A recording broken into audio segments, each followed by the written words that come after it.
Time's like right when you go to start. Okay, it should be recording now. Hey. Anybody know what episode this is? I don't really know. Me neither. I think it's like episode Like 10. it's like 9. I think it's 9. Welcome to another That's episode of Purple Shed Podcast. Purple Shed Podcast. We're doing something different today. No headphones, no video. So fuck all you people that wanted to look at me while you were watching the podcast. I can see him. I'm looking at him right now. I'll tell you what he looks like. He looks like Barrett. I can see it You're too. missing it. Phillip, right. he's hot as shit. Just like he always is. A couple of gentlemen in here, and I got this little kid over here talking out of his ass. I can't see half your face though, man. It's almost Oh, you kind of want me like to move this thing? No, I kind Does of it like make it. you feel better? No, it's okay. I feel like that dude out of Police Academy 2, behind the sheen. No? I don't know. You don't know what. The dude, the bad guy. They had to talk to him behind the glass, and he was a shadow. He was like the lieutenant. Oh yeah. those old comedy movies Put it are in way the box better. or Yeah. whatever. Yeah. They were like underground or something. Yeah. That was weird, man. I love those old comedy movies, man. They're just so fucking stupid. I may have to back y'all down. I'm gonna have to do tech shit. Go ahead. Texas, Tex-Mex. Keep talking. I looked up the difference between Mexican and Tex-Mex yesterday. What's the difference? Just the type of spices they use. Oh, It's like it? less Does it have any- oregano or more curry or whatever. Oh, It's just basically whoever's fucking cooking. did you know that? Do they serve Tex-Mex in Mexico? Do they serve Mexican in Mexico, or they just No, call like, They it just So serve you got food in Mexico. food? Yeah. Do they have an American? Like, Like, like do you guys got any Tex-Mex. American around here? You Tex. know? Well, you know, because we got Mexican food in Mexico. I mean, and then we got Mexican food in Texas. But then in Texas, it obviously transformed into Tex-Mex. But has Tex-Mex made its way back to Mexico? I'm sure. I have no doubt. Oh, I wonder if they call it something They're like, different. Fuck That's not. Tex-Mex. Yeah, Yeah, they might be hated. I'm sure it's got places that don't like it. It's just like, you know how some people love the Carolina type barbecue sauce and some people love there's areas that like the Texas style barbecue sauce, and some of them like the sweet kind, some of them like the vinegary, but some people, they get weird about shit like that. They get very almost combative about food. Types of barbecue sauce. Is that fucking what you talking food, about? Barbecue sauce? Is that what you It's- said? yeah. Yeah, I've heard people It's be weird like, when fuck people you, get man. so That sucks. Like, emotionally invested dude, it's in. mustard. Calm down. Yeah, calm down, dude. It's mustard, a little bit of salt, and some fucking ketchup. Yeah, Shut up, man, faggot. Calm down. Jesus Christ. What do you actually care about? Let's Jesus Christ. Yeah, what are your priorities, man? A priority. Speaking of priorities, first person you jerked off to, I think, was the original Yeah. conversation. right before we were about to start. Cut that off. I don't remember, man. Me neither. I remember being real young and starting to hump pillows, but I don't like. That's what I started I into. had sex before I jerked off. Well, fuck yeah. Yeah. Let's look All at right, you. story Of time. course. Oh, fucking Story course, time. Phillip. Jesus Christ. In fact, I had sex for the first time when I was still living in Las Vegas, and I thought you were gonna. I moved out here to Louisiana, and of course I'm going to a new high school. I knew a he was new gonna say kid, before I was born. I had and sex I'm before I was born. I'm not getting pussy. You know, it's just not happening for me. I'm coming here from Las Vegas. How old were you coming here? I don't know. 8? 13, So you had 13 sex or at 5? 14, 13, I think. Yeah. Okay. Yeah.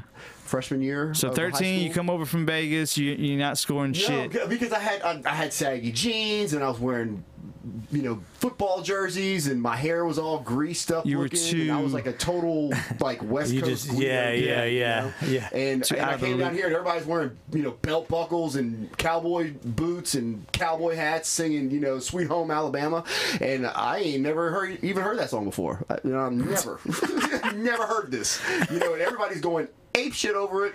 So no pussy for me. And How old were you? eventually I was- 13? Yeah, eventually I was like, I'm gonna have to get a belt buckle. I'm gonna have to do something. Put a fucking stupid boot on just so I can get my dick wet again. Jesus. Went to my dad's, and I had two stepbrothers there, the older stepbrothers. They were both in college, okay? And I don't know, I was snooping around, going through one of the older brothers' old rooms, and I came across this box full of 1970s and 1960s Playboy magazines. So I was like, okay. Well, So your first jerk off session was just some sweaters, It was some vagina sweaters. to some girls that were, not manicured. Yeah. Very well, hair girls, yeah. Nonetheless, beautiful women. Fuck yeah. Don't remember any of their names. I don't blame unfortunately. you. But That doesn't really bother me all that. No, what, the name thing? I'm No, the joking. hair. I know. Like, I mean, I don't want to be like, where the fuck? But, Yeah. as long as, I don't care. It's a little bit down there. Shit, don't matter to me. It is interesting the way porn dictates that. Yeah, but if it comes back in porn, like mainstream porn, no shit, I bet people start growing that shit back Yeah. out. I don't know that that'll ever happen. You know? Yeah. Oh no, I'm saying if it did, if somehow it got back but mainstream. there's subsets of porn now. You can get anything you want. Yeah. And there's like hairy this, hairy that. well, I guess hairy- you're right. So if you know all the lesbians, hairy subsets, I that. don't know that something becomes mainstream in porn. Yeah. Yeah. But a uniform, manicuring style. Clipper now, job. You're right. Is completely bare. So you found like magazines or something? Is that what you're saying? Yeah, magazines. Did y'all ever use Victoria's Secret magazine? Yeah. Absolutely. You fucking right. It was probably some of the Absolutely. more accessible stuff. It's probably like Jerking why- off to people's moms, like man, or their stepmoms. Like man, they're fucking hot. You know? I wish I could go hang out with them more often. Because in your head you're like, I just want to hug her. Yeah. You know what I'm saying? It's like, ah! Dude, you know what's crazy is I had a girlfriend really young when I was like 11, 12. Man, I don't even know if I should really get into this, but somebody out there knows. Don't. Well, she started giving me hand jobs when I was real young. So like some of my first masturbation sessions were about her. Like jerking me off, you know what I mean? Like I don't. Well, it's very intimate. That makes man. sense. Like you have I was that locked in to young. think about. Yeah, I was young, dude. To go there mentally. 12. You know what I mean? Right. I mean, that's young to me, So it was like, I don't know, it's crazy. So some of that's like all I knew. You know what I mean? It's like right when I started figuring that shit out and being like, damn, I'm horny all the time. It was like right when we started, and I was like, And okay, this is cool. Have you ever seen those dudes that can like they do it mentally? They like meditate and they can. It's Can so silly. come, like yeah, a they'll sit there and jerk off No. mentally and like. Oh, it's so silly. If we seen had it. Jamie here to pull up some videos, oh man. I mean, I could. No, did no, I unplug it's the just internet? so fucking I don't think I weird. unplugged the internet, so we actually could watch some shit. I don't know. I'm gonna say no. Yeah, no, Yeah, I it's don't a want to weird see somebody question. jerk off his hair. No. Like, have you ever seen a guy just get an erection and then saying- ejaculate without touching anything? I mean, like Is that the 3 only times, thing but on that's the it. video? Like, Yeah. I don't know. To be honest with you. Oh man. Okay. Wow. Yeah. So anyway, well, I mean, I would watch it. It's not like I wouldn't watch it. I I've just can't never remember, searched dude. it before. Me neither. Not a clue. We were talking about earlier. We were talking about what was it? We were talking about drugs, obviously, but there was something else we wanted to get into here. Oh yeah. Wait, you didn't tell us who your first person. Did you? Did you tell us? I just told you I don't remember. Oh, you don't remember. Okay, it was okay. probably to somebody's mom Oh, or some somebody's shit mom. like Okay, that, okay, or okay. or Bullshit. something close. Yeah. What'd you say? I heard bullshit over there. No idea. I can't even get a thought out. Remember walking through the door just a minute ago? Oh yeah, that's right. But yeah, what were we talking about earlier? I don't remember. Did you? We were talking about the standardization of of marijuana. drugs, illegal drugs right now that would be marijuana, since legalization has occurred in certain states, how it's become like a more standardized process for manufacturing and distribution. You can actually look at things and you can say, okay, well, this particular strain has this many milligrams of yes. You know what I'm saying? It's So just like when you go to the CVS and you buy Motrin, you know that each capsule is going to be 200 milligrams, Right. And it's never going to deviate from that. Right. It's standardized. Yeah. And it's written on the fucking bottle. How many capsules? How many milligrams? right, all that stuff. And when it's when there's prohibition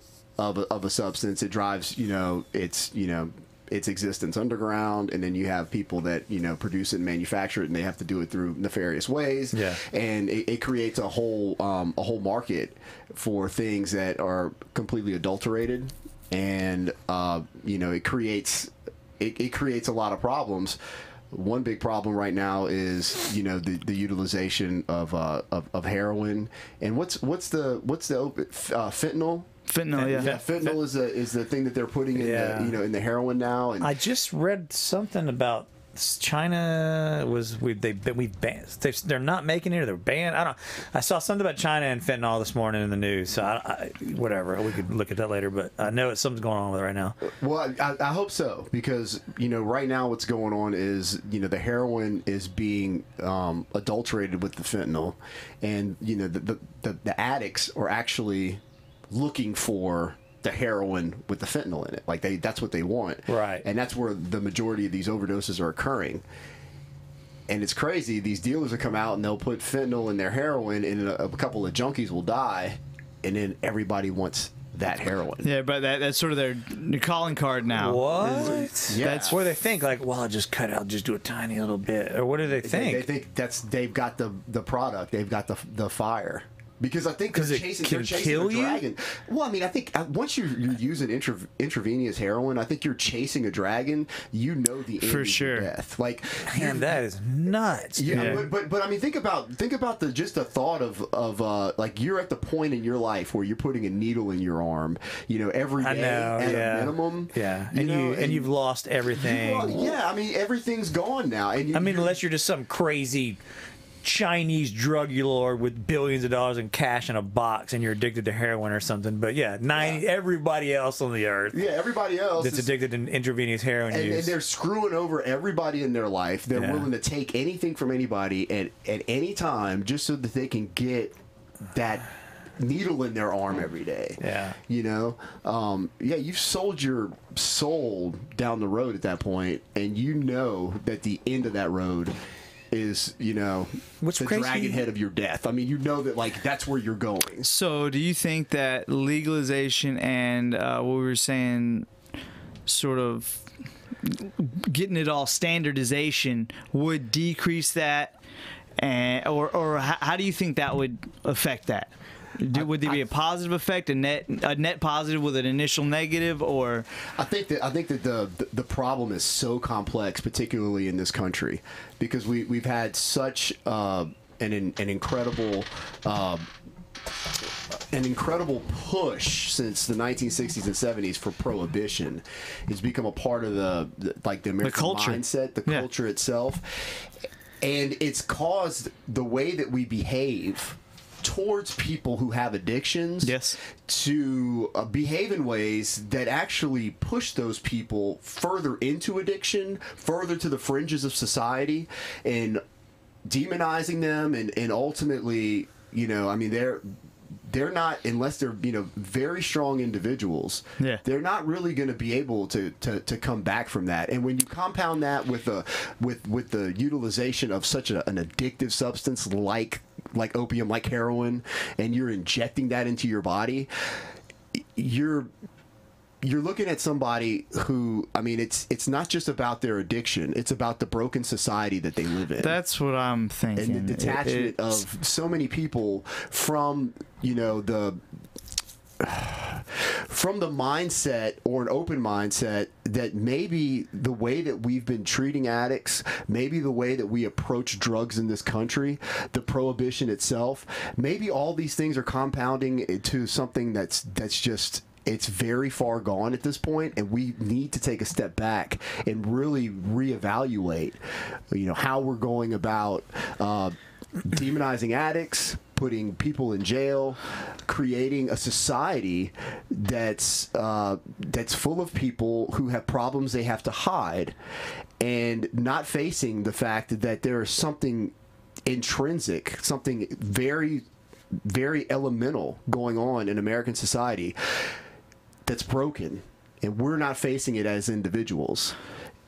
Well, see, I think you hit on it. As far as I'm concerned, I think as soon as it's standardized, it's legalized and standardized, all that is addressed, because you have to completely restructure and reevaluate and then restructure the drug education system. Now, not only do we have to address it versus just say no, because that's not a thing anymore. That's why I feel we have to teach people about this now. Now it changes the way you look at addicts, because now we have to understand what they're for, how to use this drug, why to use this drug, why to use this drug, and then we're not looking at them as addicts anymore. That's not a negative connotation because it's legal, you know. So now, once again, we're changing the way that negative addict may have acted before because everyone's not looking at them like they're a piece of shit, and they're not having to. I think that changes the mindset in a positive direction because people are going to be less likely to need those things because they're more open now about it. I have this issue, that's why I would take this pill. So we're going to talk about our issues more because the drug education's better because of the availability. And what's crazy is that there's been this development in American thought that because you go to a physician and you get a prescription, it's okay. And those drugs that you're prescribed, whether it be 1 or 12 or 24, whatever, that's okay. That's okay. That's a prescription. It's and guess what? All those things that you're getting, guess what they are? They're standardized.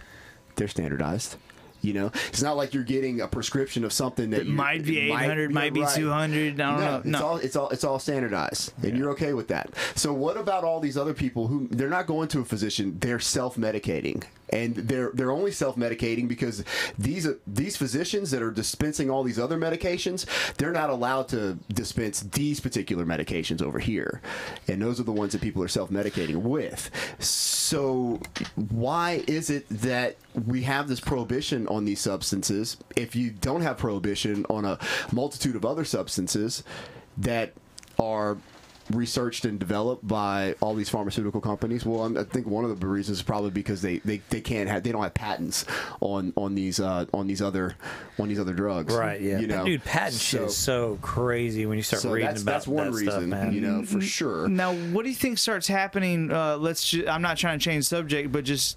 UBI, whenever universal basic income comes into play, people start losing their jobs because of automation, but they're getting some kind of income. What do you think that ideal being pushed into society does to these addicts? Because maybe they have more free time. What do you think do you think it increases? Do you think it decreases? Do you think it's going to be this wave function? If we're talking about somebody who is like intravenously using heroin, how did they get there? Because you're talking about education, and it's like I hate to use like in 2019, in the current year, man, if you don't know that, if you just go straight from nothing to injecting now, if you broke your leg in high school and you started using pills and you got addicted and now you're 40 and you're living under a bridge shooting up heroin because you never got your shit together. Is that most people, or is it where do they start? They start here. They start being depressed or start with being confused, and that's where the education comes in for me. It's not about teaching them that drugs do this, this, and this. It's about teaching them about themselves first, and then if you have an issue, if you're depressed, if shit happens, this is how we address these things. Let's not use drugs to address them first. Let's talk about them. That's the education, and that's how we introduce the drugs, is if talking about it doesn't work, let's try these kinds for this issue and then still talk about them. It's not just about, for me, education is not just pot will get you high, speed will make you go fast, this will make you go to sleep. No, it's about these. You're going to help open these doors of communication so we can address you lost your fucking kid, you broke your leg, you're fat, the girl won't fuck you, whatever it is. Right. We're educating them on how to think and how to address their own problems, and then we're going to suggest how to use these drugs as tools. Does that make sense? Yes. Did that address what you were saying? Yeah, I mean, I'm just curious about the mechanisms of education, and I think we have to be honest about what we're calling drugs. And we need to differentiate what we're like. You can't just say like drugs are bad, right? And then you throw marijuana and heroin in the same basket. Well, let's be clear, marijuana is worse than heroin, right? Okay, there's no medical use for it. So everybody out there knows marijuana is worse than heroin. Of course. Right. Marijuana's worse than Satan. But however, Adderall's a Schedule 2 or a Schedule 3. That's Satan's haircut, isn't it? Because it has some type of medical application. Yeah, Adderall. It's got that extra methyl group on it, right? Yeah. Does it? I don't know. It makes it penetrate the blood-brain barrier quicker. That's why Adderall and meth have a different effect on you, because it's one methyl group. That's the difference between meth and Adderall. Sweet. I mean, I've always heard it's meth. I mean, I know it's basically meth. Yeah, you're giving your kids that's what we're giving the meth. kids. Yep. So there's a situation where, this is what I'm worried about. You're talking about education and finding out what issues do you have, blah blah blah. Let's figure out if there's some drugs. Let's figure out some other ways besides drugs to help first, and if not, then go to medication. You're saying what are drugs? What is this medicine? Is this drugs? I'm curious. I think my main tenet when we first started talking about this was, my question was, how are we as a society going to truly be introspective in our approach to this whole problem that's arisen over the span of the last 2 or 3 decades, the prohibition? What are we going to do to address this problem? How are we? I mean, we have to take a step back from the schema that we've developed, the framework of thinking that we've developed when it comes to the quote-unquote war on drugs and all of that propaganda that you were conditioned to believe when you were a child. I mean, did it help you when you got older?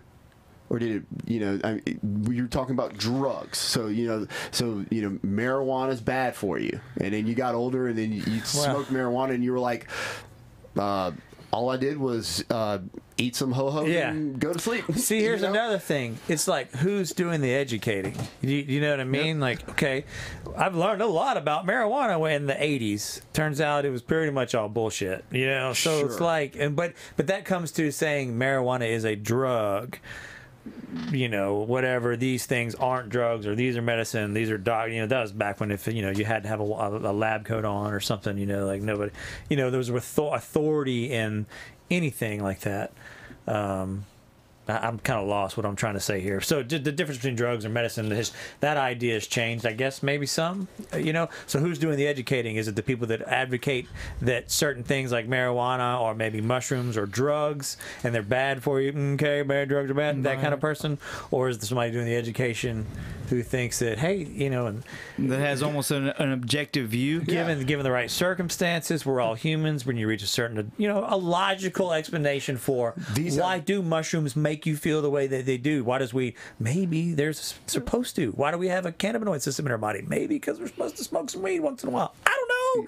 Or eat it or something. I don't know. I mean, somebody like this drug has a therapeutic value. Right. This drug also has these drawbacks. Pros and cons. Right. Let's be honest. Like let's be honest about the representation that we're developing. The whole schema that we've been taught is wrong. So that has led, I truly believe, to our attitudes towards people who do drugs. It's like, you hear a lot of times, like if somebody in a circle, all of a sudden it's discovered that they have a drug problem and people in that circle don't know. It's like, well, I would have never thought they'd have been that kind of person. There's not that kind of person. Yeah. They're still the same person. They're still the same person. Just because you have a problem doesn't make you a bad person. But society has developed this schema where we persecute these people and it pushes them further towards the fringes. And I think that's how you get someone who eventually puts a needle in their arm and they're injecting heroin intravenously and they're looking for the packet that has, or whatever you call it, the fix out there on the street of the one that's killed 2 addicts this week already. You want that hot shot. So you think they're wanting to die, or they just want to be so fucking high that they don't. They would never actually think about saying that, but you think that's they're so subconscious. far removed from society and the opportunities that exist in everyday interaction with society that they're so far out there on the fringe they don't give a fuck anymore. They're never going back to the society thing. They're never going back to that. See, and that's They've been so ostracized, Yeah. I don't know. I was thinking about educating those people when they're much younger, but maybe I don't know, man. Well, you know, because there are some things where I would some of the drugs are bad, and K kind of person, I would go, you probably shouldn't be doing that. There's some drugs that you shouldn't do. You know what I mean? Like, let's say there's some that you shouldn't Billy's do got too before much this energy. age or whatever. Billy's bullying kids at school. Oh, Billy is? Okay, cool. Let's start fucking injecting heroin in him. He won't do that anymore. You know what I mean? Like, you could go that far with it. Right. And just like the cigarettes, the people used to. I caught my son smoking a cigarette, so he smoked a whole pack. Right, yeah. Never smokes it. Just make him do all kind of heroin. Right, He'll never do heroin again. Yeah. What the fuck? When you're 9, you got to go into heroin coma for 3 days. Yeah. You remember how that felt? My dad Don't do that gave anymore. My dad gave me a 10-pack of ecstasy, and I fucked the pillow for 3 hours. It was awesome. I got caught. I can't wait to do it again. Can't wait to get caught again. More like 3 days. Yeah, really. Shit. Wow, So in Portugal, That's what I was going to ask you. Decriminalized everything. Everything. Okay. And it's been, they had a. This has been almost a decade, correct? It's been over a decade, I believe. And their whole approach to the to their they were having an epidemic was just like ours. And then they decided to radically change their approach to drug enforcement. They just decriminalized everything. They've decriminalized. It's still illegal. It just comes with fines or stuff. Am I understanding that correctly? Because it's not legal. No, I think they actually have places where people can go get an allotted amount of heroin with a clean needle and an environment for them to they've got places like that in Canada as well. They've got some other places where you can go get your heroin, meth clean needles. pipe vending machines. Right. I've seen those before. Crack pipe vending machines. All this in needles and shit in Portugal. Okay. Yeah. But their amount of abuse and the amount of addicts that they have in the last 10 years, it's reduced by 50%. Really? Okay, so it's like something like just like you hear it, and you're just like, wait, what? And it's because they take that money instead of using it for penal purposes. Yeah. They take it and they give people opportunities for jobs, for housing, for reintegration back into society. We have some forms of that. Where is this? Here. Portugal. Okay. And what they're finding is it's just like the findings that they had with those lab rats that the psychologists had back in the 60s and 70s, I guess, with cocaine, where they were administering cocaine to, and if you're a rat and you're isolated from all the other rats, then all you're going to do is you're just going to do that cocaine till you die. Right. Okay. Yeah. And you're not going to worry about anything else. You're just going to do that cocaine. But if you're put in a social setting where you have the interaction with other other members of your species, and you're able to have a meaningful interaction, meaningful integration into the system itself, then you're not going to go for that cocaine. You're going to be more social interaction is way more important than getting high. The drug itself. And that's why I feel like something in American society is broken. Yeah, we have to fix that. Well, we have a you got to fix your own problems, Phillip.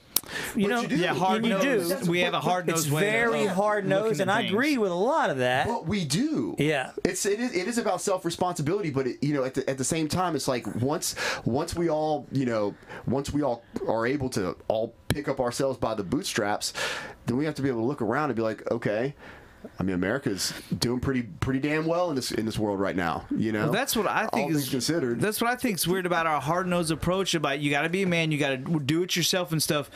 That's fine. I agree with that, but we don't all have the same tools. And that's what's weird is we expect everyone to be able to do the same job, but not everyone has the same tools. And we don't even have the necessary tools for the job, which comes with education. Does that make sense? Yeah, sort of. Or maybe I'm just talking my view is kind of, or I don't know, is maybe you do. Are we going to disagree? You don't, maybe. You don't do the.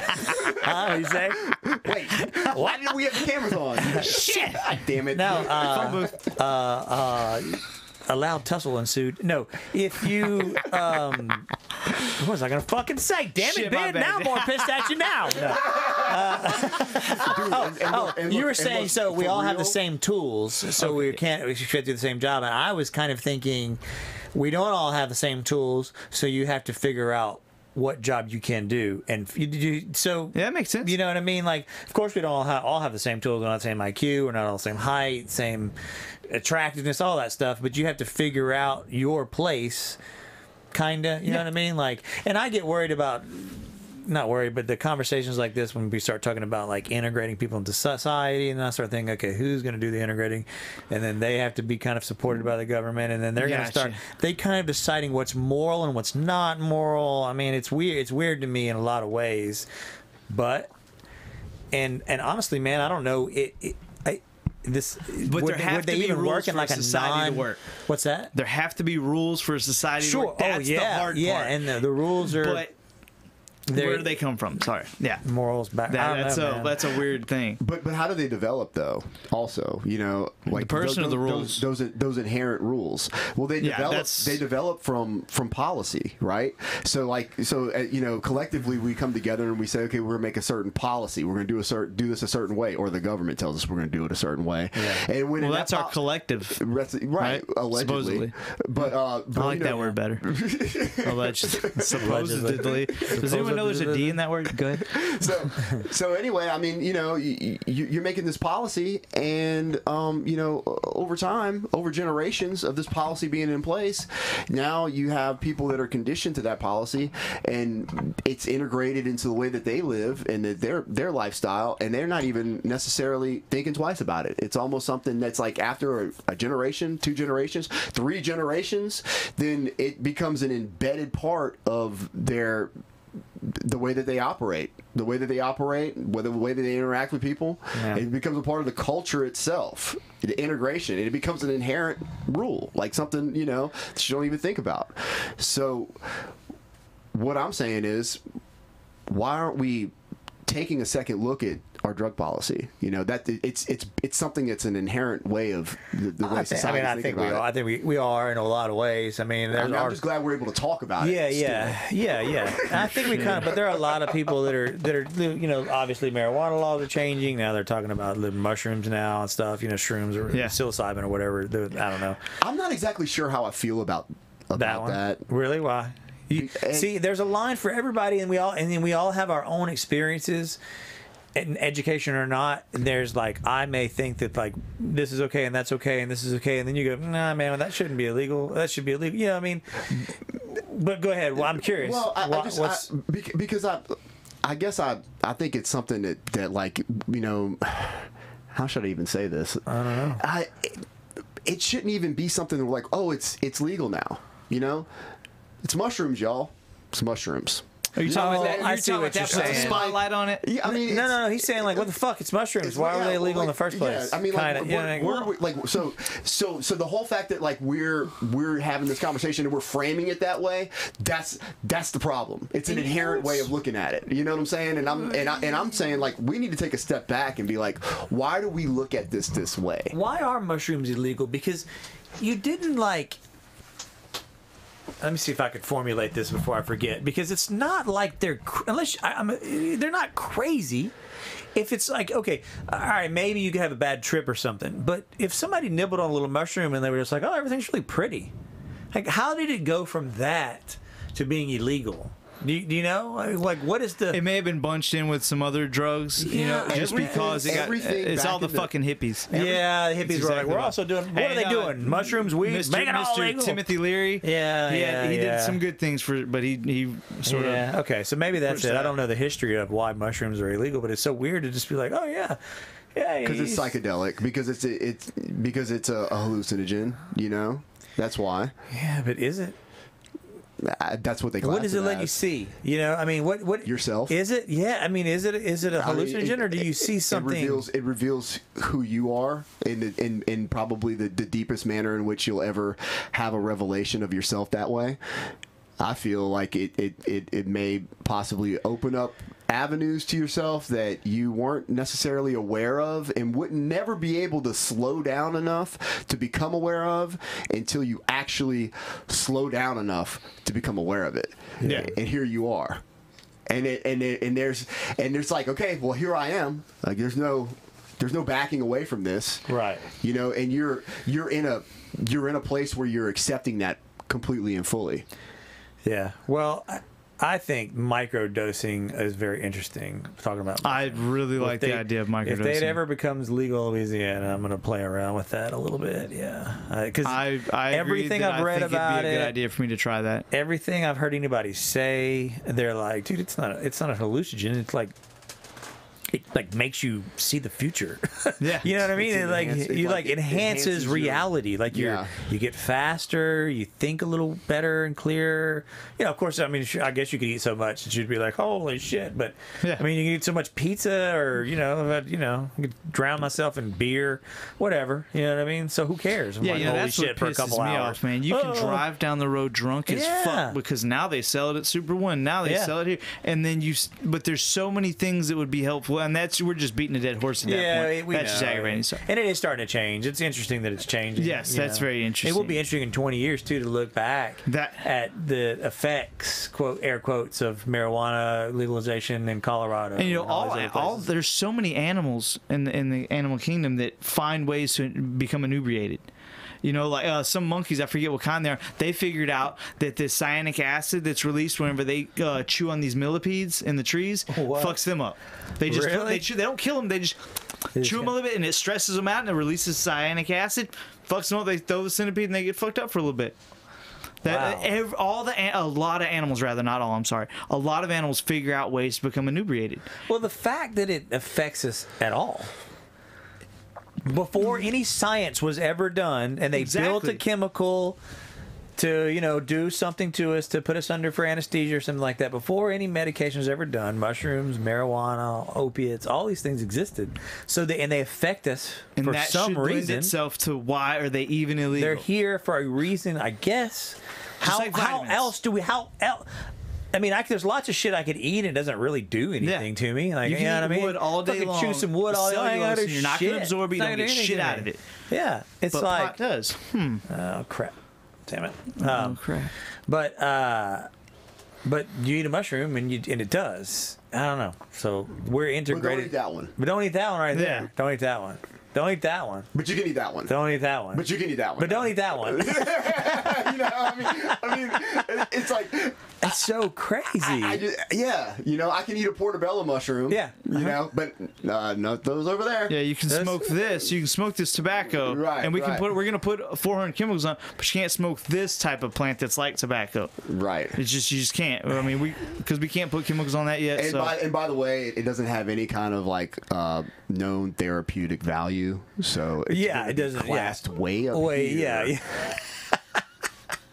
And we're also going to be building these enormous prison complexes. Yeah, for you guys to hang out in. Should you get caught with that plant in your possession, with more than like a finger length, because then you're trying to distribute it. And now you're a dealer. Now you're a dealer. Right. Not only are you trying to ruin your life, you're trying to ruin that 5-year-old's life and his dad's life and his mom. Right.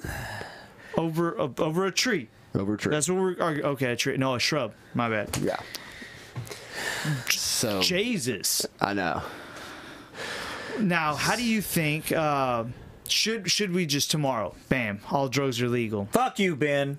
Yes. Standardized. How do you think that changes the? God damn it! I had a question the way it was worded in my head earlier. Oh, did you forget? In Portugal.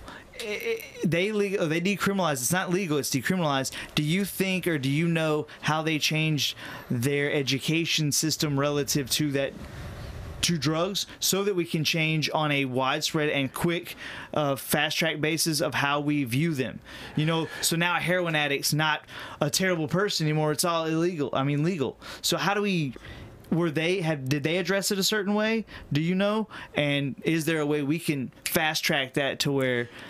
Because it's not. I mean, as soon as it's like you said, we can change. I can change the way I view you based on one little thing. Unfortunately, just like we were watching a movie the other day, and this kid was like all creepy. The whole movie, they did a great job, and this just lends itself to what you're talking about. He's just like he's a clerk at a fucking hotel or something, and he's just creepy the whole time. He's like trying to ask the preacher, "Please forgive me," blah, blah. And at the because you're thinking, oh, he's a child molester, he's doing some weird. And at the very end, it shows his past. And he just killed a lot of people in war, like saving people. So he had all this on it. So instantly you change. He's like this hero just in an instant. Now so same thing. drugs are legal now. This heroin addict, he just had bad decisions now because it's legal. Or, you know what I'm saying? It changes the way we view it, but how do we address it?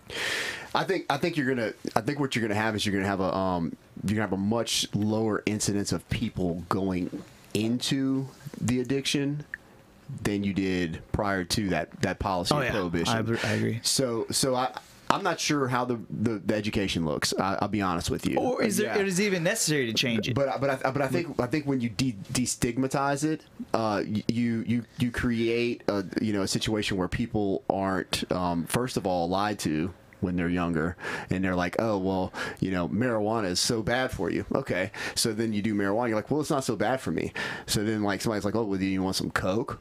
Or you want something, you want some meth, you want some, heroin, it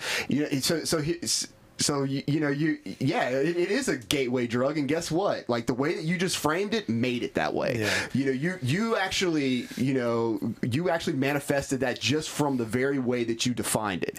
Yeah. Because you told people that it was this horrible thing, and when they found out it wasn't, well, then you've just lost all credibility in their eyes. Yeah. So now they're looking at everything else like, well, that's exactly right. That's what I was going to say, man. Because you stigmatize, destigmatizing a drug or any activity, let's talk about any other activity. If all of a sudden it was like cool to, I don't know, what's something fucking crazy, jerk off in public. Yeah, all of a sudden it was like everybody didn't care. Being Johnny on the spot. That's a really. If all of a sudden, like legitimately, nobody like when that family feel like. Yeah. Off in public. Like if all of a sudden if 90. I think I got one. I think I got an For example. those of you just listening, he's doing a motion with Ben's his hand doing this crazy. Anyway, so yeah, if all of a sudden if it were okay to jerk off in public, there'd be a lot of people jerking off in public. But for some reason, we always say that destigmatizing drugs will reduce the amount of drugs used, and I think it's more. But the last thing you said is that when marijuana is illegal and it's in the same classification as heroin, well, you may run into a heroin dealer while you're trying to get some marijuana, or you can go down that path. So it's not a gateway drug in the sense that smoking weed, you want to go, man, I want to see what cocaine's like. I want to see what heroin's like. No, they're just all lumped together. Right. So you think, well, I guess if I want to try all this shit too. What's this other stuff you got? Well, they're lumped together, and plus the other thing he was saying, which I agree with, it's not just that they're lumped together. And yes, I agree. If I go to get some pot, the dude's like, "Hey man, I got some pills." Right? Yeah, I got pills or something. Yeah, yeah. Your initial learning of that pot's bad, it hurts you, and then you smoke it. It's not. All your information, it just became lies. So now you just have to clean that slate. Yeah. Now it's not so much just I have access to my heroin, but I don't even know what it does because they were lying about the pot. Yeah, right. It might do just the same thing as pot. It might just be like, I just kind of like sit on the couch for an hour. It's all lies. cool. Now all my education's lies. I have to figure it out on my own. Yeah. Right. And that's a problem at 14. So the education has to contain the truth. But we're back to like whose truth, kind of. You know what I mean? There's I think we're going the right direction with it. We're having logical discussions. Millions of more people are open to the idea of legalization for certain things. Obviously, states at and stuff very least the discussion's going on. Yeah, the discussion's starting. So hopefully more truth than just outright bullshit. Yeah. Because I don't want to do heroin. But it's not because, because I know the truth about it, I think. I mean, just don't want to suck anybody's dick. Yeah. That's why I don't want to do heroin. And I know that's where it leads to. Like, as you're putting the needle into your arm, by one day, this is going to be a dick in my mouth. God going into my mouth. I just made the decision that I'm going to have to suck a dick one day. Wow, that should be the education right there. Look, yes. hey little boys. You can't teach that to kids. You guys don't want to suck dick. Some of you are going to probably want to suck dick when you get older. I get it. It is what it is. Dude, have y'all ever seen Tom Segura? But if you don't want to suck dick, suck and suck. Don't do heroin. Have y'all ever seen Tom Segura stand up? Yeah, that dude's fucking funny. When he talks about the Scared Straight episode that was like banned from TV. Oh, I think the very first Scared Straight. He goes through this whole deal where he says this thing. It's in his stand up. He's like, bikes. He says bikes like really loud. Bikes. Okay. And he tells the whole story about how he came up with that. And it's because of this Scared Straight episode. And it's like, you know, these little kids, these little badass knucklehead kids that are, you know, 12, 13 years old, getting in all kind of trouble in school. So they bring them to the local penitentiary where you have people in there for life for like murder one, you know, and they're just like, you know, they're scary ass people, right? Yeah. And so he talks about how this one kid's like, they got them all lined up and they're all scared, and they got this one dude kind of circling around. And he's like, well, "What'd you go to jail for?" And he's like, "I was, you know, I took my neighbor's bikes." He's like, "Bikes!" I have seen this. This other guy. I've seen this. This other guy told the kid, he pulled his pocket out and he's like, "Hey, hold my pocket." Like, huh? And he's like, "Hold my pocket." And so this little kid's walking around this prison holding this grown man's pocket that's hanging out of his, and what that means is his bitch. Yeah. This is a 14-year-old kid. You know, so that's why the episode, I think, was eventually banned because they were, you know, chastising minor children with you know, sexual connotations. So what's going to happen to them once they get to prison? Man, being locked in a cage with people that don't have anything to lose. That's a scary situation, man. But you're not in there for murder one. That's what I'm saying. Like you're in there for something stupid or whatever. Yeah, like a nonviolent drug offense. Yeah, you're in there because you had a fucking joint, and you're locked in with prison with somebody who's like, "I'll kill you, dude." You know, that's one of the hardest things for me to wrap my brain around. Is how we can do that to people. Yeah, it's crazy, man. How you can the plant. Yeah. It's a fucking plant. Well, that's what I was talking about earlier. And I get to go in there with somebody that killed somebody. They took somebody's life. And it may have been over a fucking them. cigarette or something. Over something. They killed them, and I had a tree in my pocket. And we are the same now. Yep. Yeah, it's crazy, man. Yeah, I don't know. It doesn't make any sense. And it makes me wonder what I was talking about earlier. Like, how did it get like that? And I know, you know, conspiracy theory and all that shit and everything, but man, it's so crazy the ideas that we have of it. That there was so much behind the industrial prison complex. Just, you know, like it's weird. It's really weird that it's gotten to where. It's like, was it an actual, you know, planned out conspiracy, or was it just something that just happened organically? Yeah, like, or some, you know, like we're gonna make this policy this way. I think it was a bunch of shit decisions on kind of a few people. I don't think it started. But not only did they make the policy, goal. but then they were like, okay, we've got this policy in place, and now what we're gonna do is we're actually gonna bring all the drugs in. Yeah. You know, not only they making it illegal on one side, but now they're bringing it in and flooding the lower class communities with it, the inner cities, and allowing those people in those inner cities to distribute it and then get caught up in this penal system as they build these prisons, and it just grows into this huge government subsidized. Well, dude, I was watching something a while back. I don't remember it. I'd hate to try. I mean, it may have been an article or something. It was Mexican cartel busted, blah, blah, blah, drug cartel busted. I don't remember who busted them, but it was like some Mexican police had busted them, and they were showing pictures, supposedly, of them, like, you know, lined up, handcuffs, and their weapons, and all their weapons.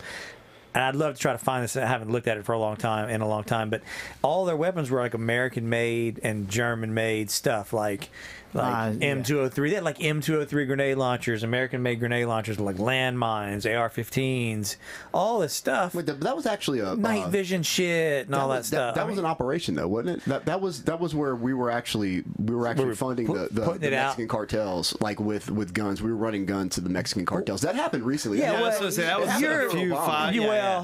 You're talking about. You're what was it called? Fast and Furious. Fast and Furious. Yeah, you're talking about Fast and Furious, but that was like.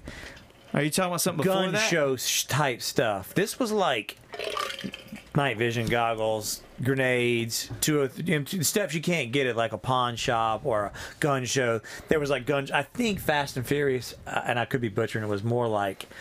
You were able. They were buying guns, and it may be included in it. Maybe there were subsets of it. They were buying guns from like gun shops and pawn shops. So it was more like consumer type stuff. I mean, see, obviously rifles and stuff, but AR-15s, AK-47s, semi-automatic stuff.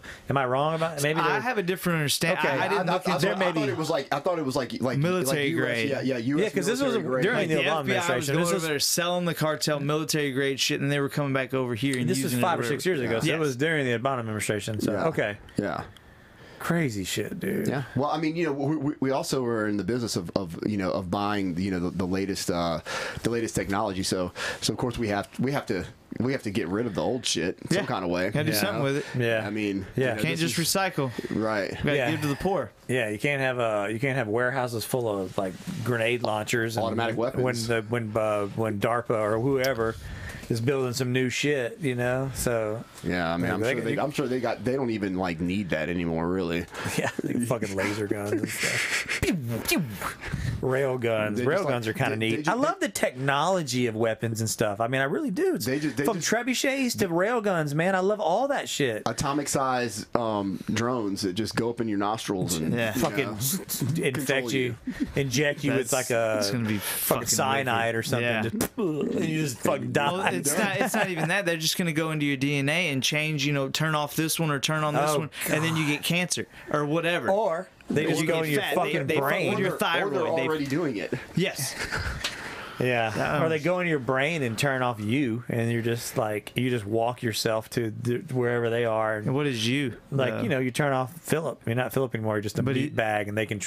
You're just like a zombie. And are they control? Or is someone outside controlling you at this point? Maybe so. Yeah, I don't know. Or is the job of the nanotechnology just to shut you off so that you're just what do you do like with that? like a moving of you're like a vegetable, but you're kind of semi-autonomous. So what do you think they turn off at that? What happens to the people that are standing around when you get shut off? I mean, you just that's what I'm saying. What shuts off from you? No, you just like is that where where are we going? Okay, this is what happens. So I'm a drone, a little tiny like fruit fly sized drone lands in your nose, crawls into your ear at night or whatever, and goes in your brain. Switches off a few of your synapses and blocks up some chemical transfers that's going on with it. Now you're somebody different. And now you just kind of like wake up. And the drone implants in your brain. It's also a radio transmitter and receiver.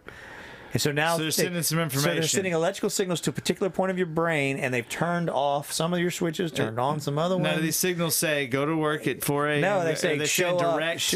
They're showing. I don't know, man. Let's see. What's nefarious? What could you do?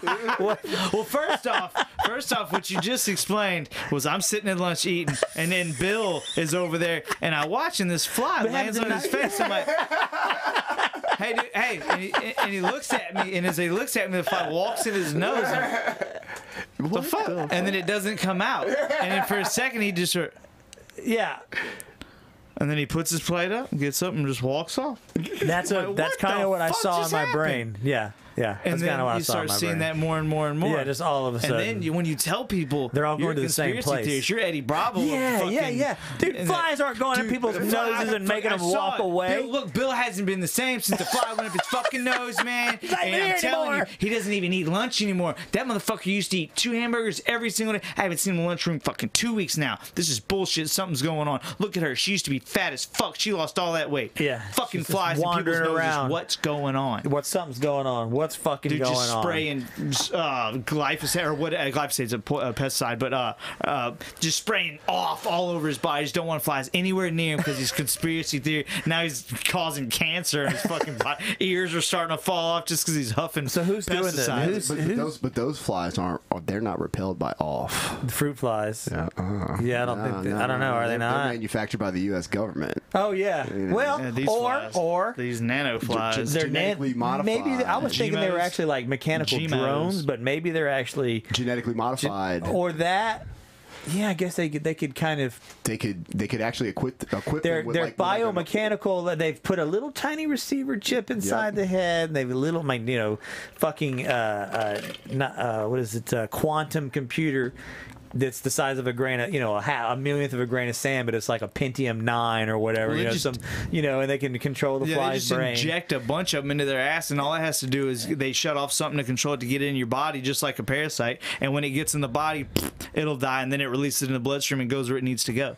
Man, there you go. Just like that, whatever that. Some crazy shit, man. Who's controlling it? Who's doing this? Yeah, that's a good question. Who's doing this to us? Who is fucking sending the zombie fruit flies? The transdimensional. The who? The Rothschilds? Yes. Are they transdimensional Rothschilds? Or are they Transdimensional alien molesters. You think there's any aliens that get molested? You know what I'm saying? It's always like they're doing this shit. If there's a fucking hole, there's something else. Somebody to stick something in that hole, and you don't want it there. The society would affect? Yeah, no shit. Somebody bigger and stronger. They have to develop to become asexual, because I think the whole thing that holds us back is the fact that we're just monkeys wanting to fuck. Yeah, for sure. You know what I'm saying? I mean, I think we would have probably already been like, well, that's why they say galaxy, if we weren't so consumed with trying to fuck each other. You know, that's why if you look into the history, like these geniuses like Newton and Tesla and all these geniuses, that reminded me of something. They weren't asexual, but they didn't fuck anybody. They just sort of gave up on that. Yeah, but they produce so many things that are so useful to society. Where else you can because they just said, you know what, energy. I'm not going to worry about this right now. And what do you think about the no fat stuff? No fat? No fat. The no masturbation. The no masturbation. They call it no fap. Yeah, F-A-P-P. Oh, fap. No fap. Yeah, there's the people that are like, I don't know, that's like the hashtag no fap or whatever. But there's people talking, and it's guys that are like, look, dude, just stop worrying about sex for a while, and you can fucking create something. You know what I mean? And they're trying to just change their minds into, man, don't chase pussy, go fucking build something and create something and make a bunch of money, or what do you know what I mean? I had this dyke friend one time that she said, after you turn 35, dudes don't want to do shit but build stuff. And she said, no, I'm telling you, my dad, when he dudes after 35, you're just gonna want to build shit. I said, you are out of your fucking mind.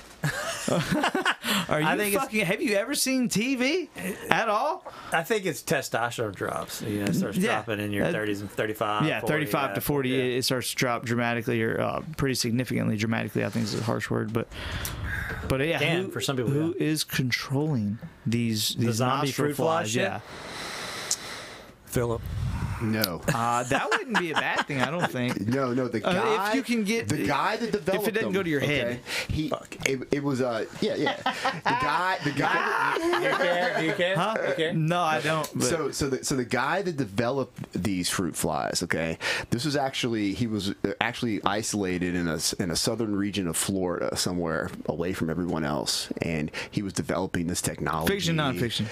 Oh, this is obviously nonfiction. Okay. I thought you were basing this on. It's fiction. Of course, it's fiction. Okay, somebody works for. So he's down there. He's down there. He's by himself. He's developing these flies, right? And he's got this plan, this nefarious plan to release these flies worldwide and take over human society. Well, he becomes afflicted by this disease that he's exposed to while he's doing these genetic modifications to these flies.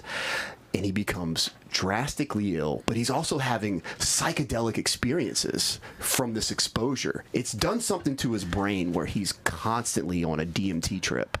Constantly? Constantly, okay?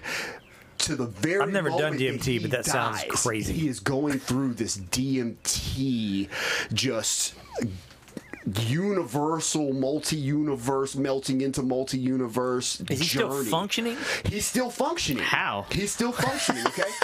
But he decides at the end, he's like, no, I can't do this. So he has a self-destruct button, okay? But it's right next to the release button, release them all button. And as he dies, he's going for the self-destruct them all because he's had this epiphany that he can't do this, that human beings are these... Too much. Incredible beings. Yeah. It's time to bring them up, lift them up. I cannot be the demise of this race that may potentially be the most incredible race that's ever existed in the whole expanse of time. But he hits the wrong button, and he releases them all. That's where they came from? That's my story. It's better than what I would have came up with. That's legit. I like it, dude. It's better than what I would probably came up with, man. You should freestyle about that later. I think that's what that was. The fucking robotic gnats. gnats. What that was, man. That was. It kind of was, yeah. Yeah, that was kind of fucking was. That was awesome. Wow. Cats. zombie flies. Well, what else is going on in y'all's lives right now, man? Jiu-jitsu? Anything crazy going on? I got my fucking ass handed to me today. Yeah, let's talk about that. Well, we'll talk about Coach first because Coach tapped me today. I think he must have tapped me a couple times too.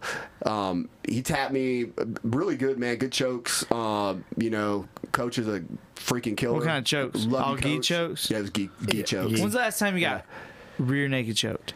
It's been a while. I don't know.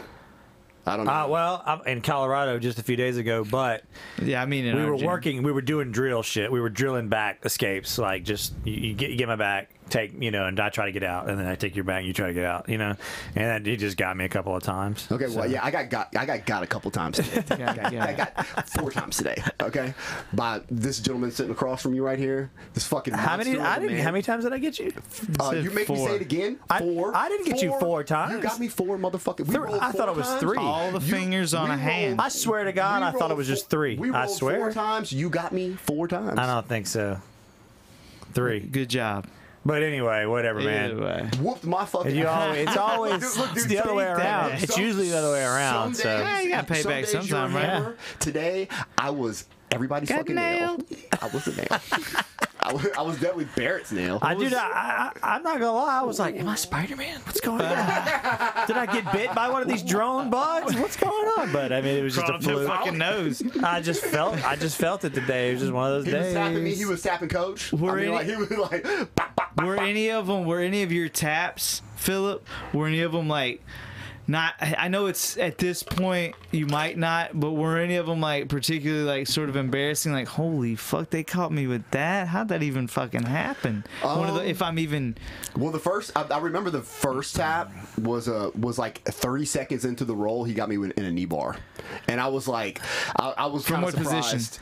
Position? It was a transition. He was exploding me off. Like I was on top of him. He exploded me off. And he grabbed were you on top of him in almost a knee shield position? No. I was actually it was like I was transitioning, trying to get from on top of him because he was moving, and when we were in that transition, he just exploded, and when he did, like when I was coming off of him, he grabbed my foot, and he just perfectly just succinctly got on my leg and immediately had me in a knee bar. And I mean I could have maybe rolled around for a few extra seconds maybe, but I felt how tight it was. I was like immediately like you got that. I didn't really feel that tight to me, but I mean, it's your knee, so I was I was trying not to be crazy. Yeah, well, I mean, you had the position. Yeah. And when it comes to my legs, I don't blame you, man. Especially when we're just sparring, I'm just gonna go ahead and tap before. If I feel like you got that good, I think I'm a pretty good judge of it at this point. Where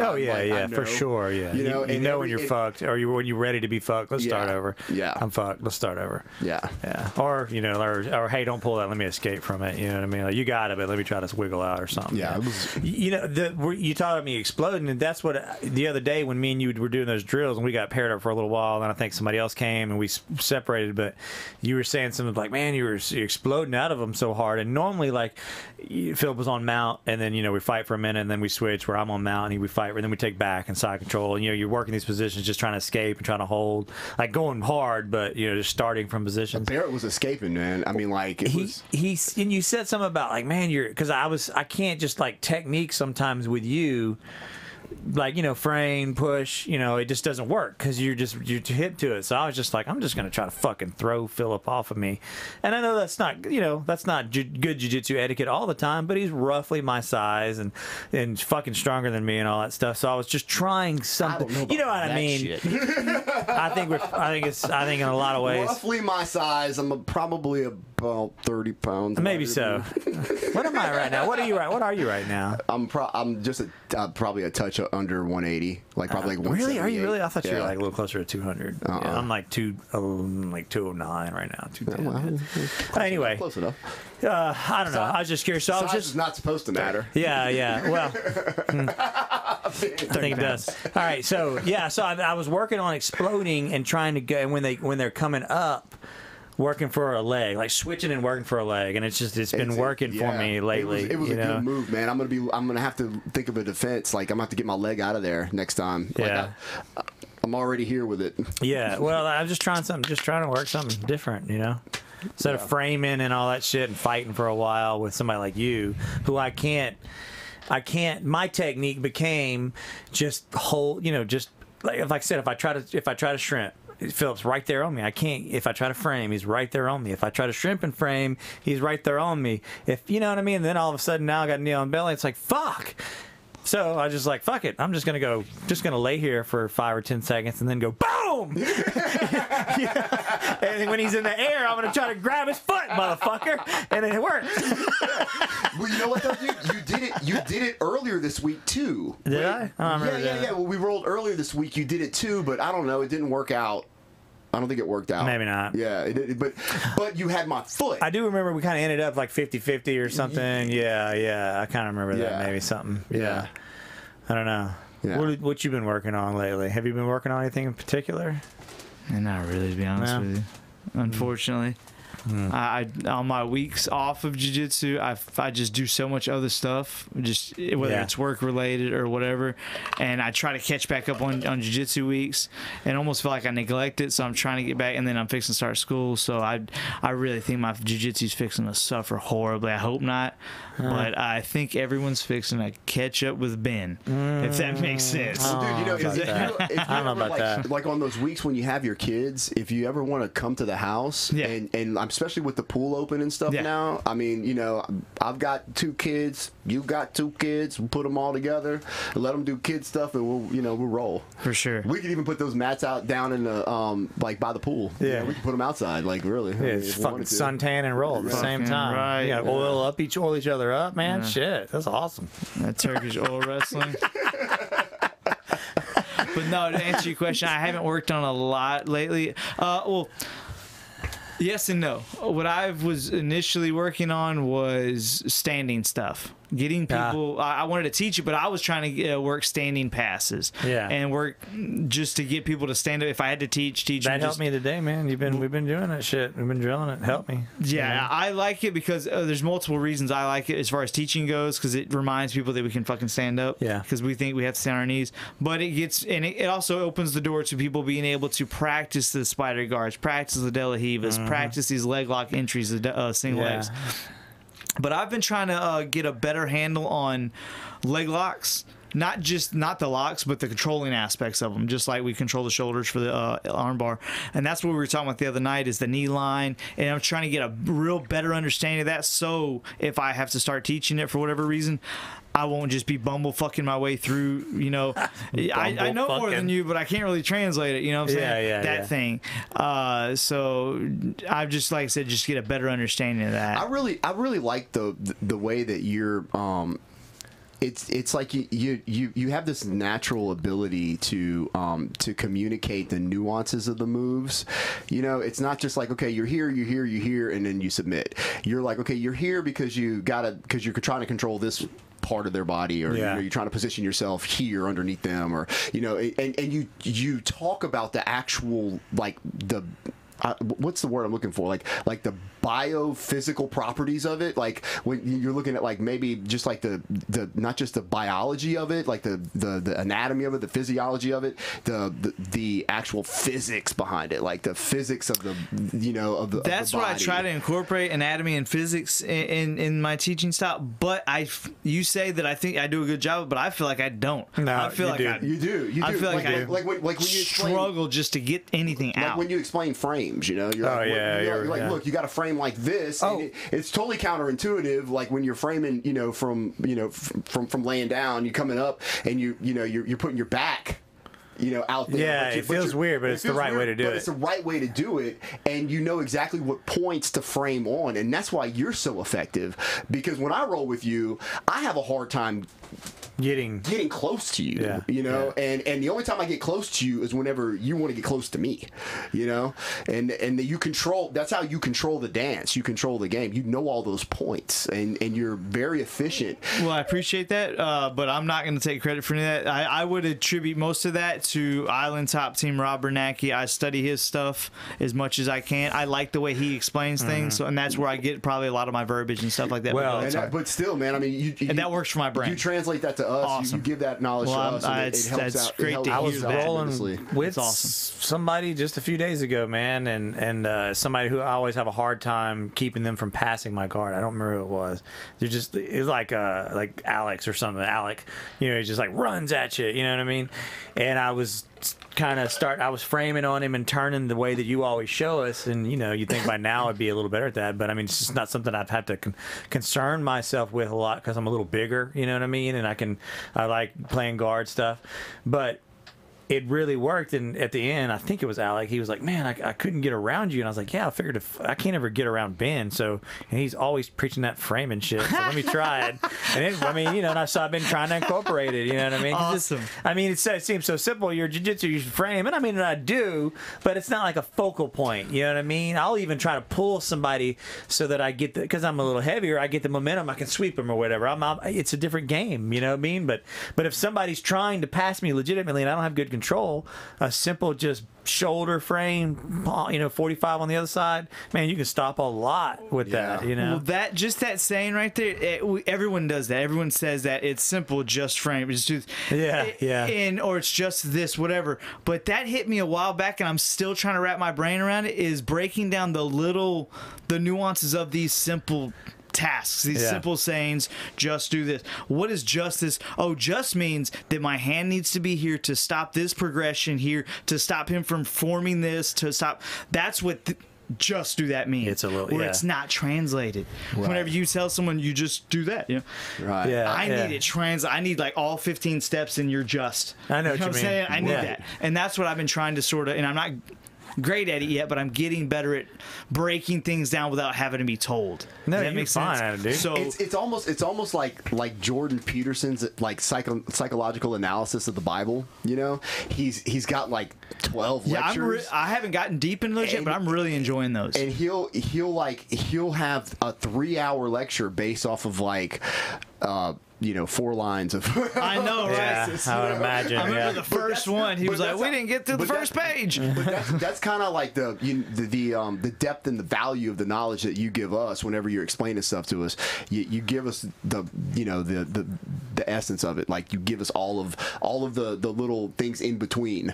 Well, that's cool. Everyone else, awesome. Like you said, good feedback. You say, "Oh, you go here, you go here, you go here," and you submit. It's like no, like you're gonna break it down. Why? There's sub movements within those movements, and then there's reasons why, and then well, at least for the people in this room, I'm glad it's working. I'm glad something's working. That's awesome. Yeah, it's definitely working. Dude, I've learned lots of shit from you, dude. Yeah, I had to. Fuck yeah, are you kidding me? Not just from you teaching, but from rolling with you and being like, God damn it, I'm 70 pounds heavier than this dude. Why's he kicking my ass? Shit like that. That's a teacher right there. That's cool. Yeah. The other day we were doing the whole wall. You got to line up and so whenever you tap somebody, just raise your hand. Someone comes over, and Dustin came over Dykes, and I was telling everybody to come over, just pick a spot, get on, get your position, whatever it is. And he's like, well, lay down, I'm gonna mount, motherfucker. Joking around back and forth. And I was like, all right, well, and he said, well, get out, motherfucker. And from mount, I grabbed his left arm, sort of pushed it out away from me, and held on to that arm until I got out of mount and Kimura'd that arm. Okay. Somehow. She's held on to it. Yeah, somehow that happened because I was like, I'm going to do that, motherfucker. It's just joking back and forth. And that's why later he was like, oh, we were just joking. Yeah, I was just joking. I knew you were fucking right. I don't take anything anyone says seriously. We're good. Dustin's funny when he's rolling. He's funny. But I thought that was interesting that I was able to grab that one arm because I was only working Kimura's that night with everybody. From different. Yeah, all I wanted to do was Kimura people. I had the plan to do that on some, and I never did. I wasn't planning it, so I got in there. I grabbed somebody's arm. I was like, I guess this guy did a Kimura. I was like, I guess I'll only do Kimuras to everybody tonight. Cool. Yeah. And then but it was interesting. I was able to grab that one arm and dance out of whatever the fucking mountain. Then I was like, hey, next time you're gonna mount somebody, motherfucker, why don't you get high mount? He's like, I wanted you to be able to do something. Yeah, I did. I tapped you. Yeah, yeah. That's awesome. Man, another thing that you taught us recently that I actually used today, because Phillip fucking butterfly guard guard is leg pummeling, is trying to pummel out of the butterfly Super guard. fun. Yeah, man. And useful. He was trying to sweep me over, and I was planting, and at one point I kind of just leg pummeled and like managed to kind of pass, and I wouldn't have known that shit if you hadn't. I mean, dude, you did some kind of like gymnastics move today, because I went to actually sweep you like over my head. Yeah. And you like put your hand down and like kind of like you did like a Tony Hawk, like you know, like a hand plant. Switched his hips. Yeah. And he was like hand plant up in the air, and I'm looking up, and he's looking down at me. I'm like, well, I guess that didn't work. Here he comes right back to me. I do kind of remember that. Yeah, that's cool. Yeah, I didn't want you to sweep me, so I was just trying to. Yeah, and I just wound up being. Yeah, man, I felt like Spider-Man today. It's crazy. Yeah, that's awesome. I fucking hate that I missed it, man. I even had one of your arms isolated. Did you? Yeah, that's why you only. Oh yeah. You had one wrapped up. Yeah, I remember that. Yeah, and you tried to sweep me. And that's awesome. You just came right back into my butterfly guard, and I was like, oh, okay, here we are again. I don't know, man. He was just working today. I tried to talk my kids into letting me go, but we went out hiking, so at least we needed one more. There was only 3 of us, but it was fun because we get to watch each other a little bit. It was kind of cool. Yeah, you know what I mean? We stopped and we talked. Yeah, we talked a little bit. I remember when it was just me, you, and Christos. Oh, it was like that. We didn't get after it like we did that day. Yeah, but it was still just 3, so you had one person could watch and sort of talk and stuff. Yeah. But yeah, that's super fun. But it was y'all 2 and Coach, right? Yeah.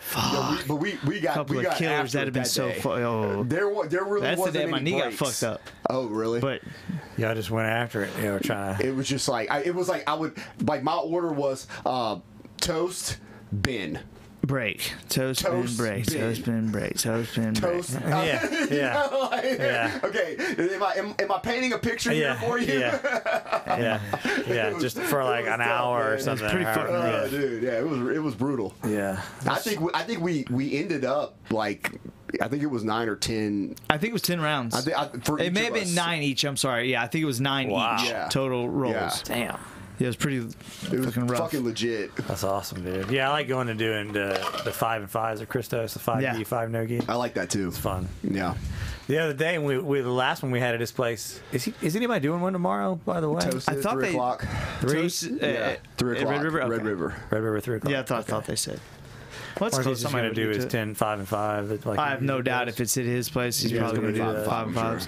But yeah, man. Toby's really impressing the shit out of me. Oh man, that's awesome. Yeah, Toby tapped me the other day with a The ninja choke. No, she called it. Christos called it a rear naked triangle. She just had me in a triangle, like kind of from behind, but without my arm in. It was just around my throat. And I was legitimately. She was like, "Did I really get you with that?" And I was like, "Yeah, I was trying to I'm gonna see if I could out technique Toby.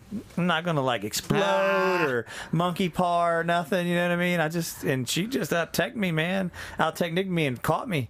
I was like, yeah, I might have broke your foot to get you loose, but you choked me. That shit works when you're like Robert Drysdale going against Marcelo Garcia. Yeah, man. If it not, that's great. That's awesome. It dude. worked, man. She got me. I had a man with Morgan last night. I had a roll with Morgan, and I was legitimately trying to tap her. Oh wow! For several minutes. What a fucking bully! I know, man. I was like, what is going on? I had knee on belly, scooping her arm.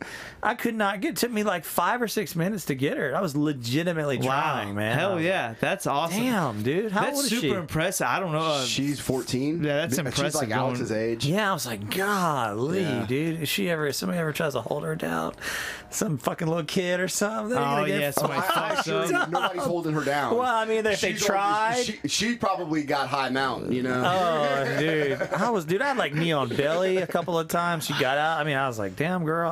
And we were done. I was tired. I was like, that's awesome. That's always impressive. Anyway, you were about to say something. Probably don't remember what it was. But I was gonna ask what else you got tapped with, because we sort of had this conversation. That's just so I didn't forget. You got tapped with some other stuff. I got tapped with an arm bar. I got tapped. What was the first thing? First thing was an arm bar. First thing was a choke. The first thing was the knee bar. Knee bar. Yeah, it was right out the gate. Then it was. That's a good one when you're going to do rolls. That's a leg lock is a good one to start with, because that gets them immediately on the defensive. Like, oh shit, I got to think about this now. Opens all this up. Yeah. Opens all this up now. Yeah. All they do is look at their feet now. Go ahead. Knee bar. Knee bar. Then it was it an arm bar?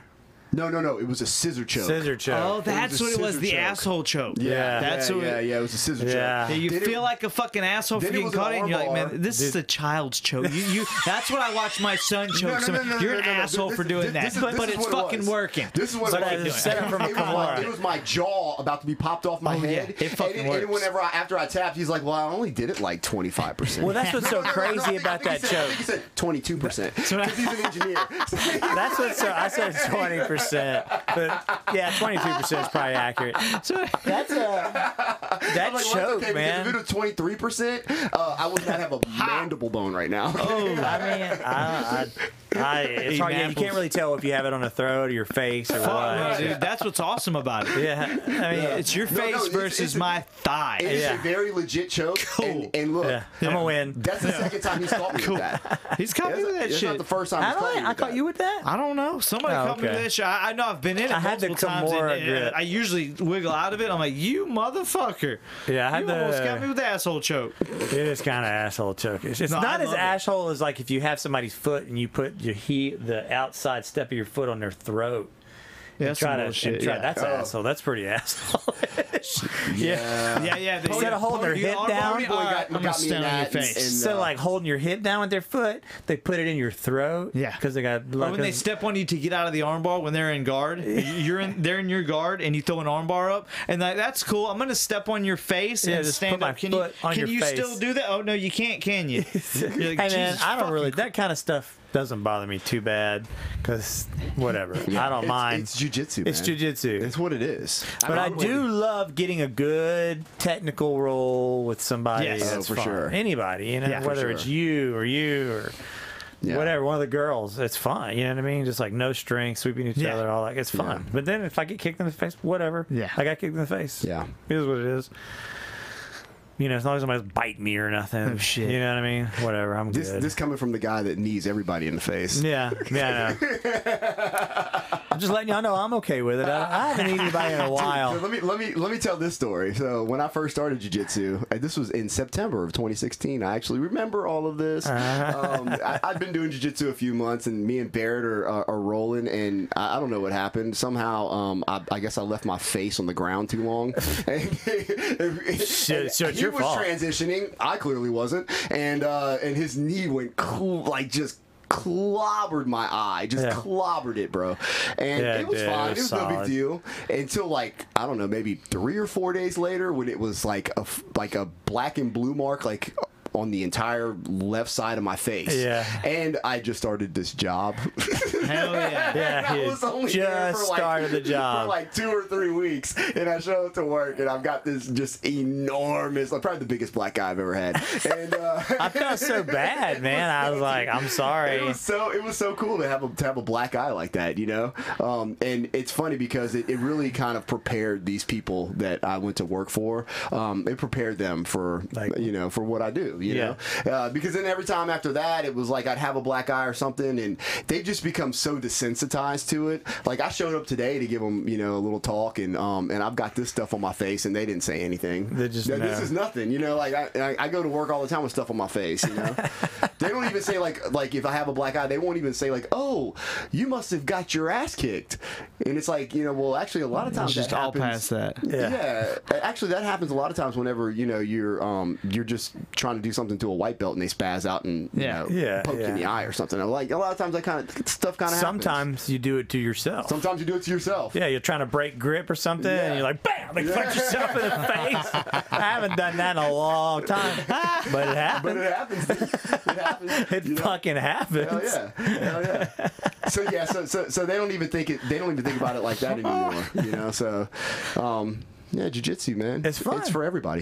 Yeah, it is. Is it really? I don't know, but it's definitely for more people than do it. I think everybody should try it. Just try it. Just give it the old college try. Get a gi, show up for a couple of months, see how you like it, and I promise you, man, there's gonna be a lot of people out there that would really dig jiu-jitsu. I knew I was gonna love it before I even tried it, but I mean, 90%. I was like, maybe I won't like it, but I was pretty sure I would.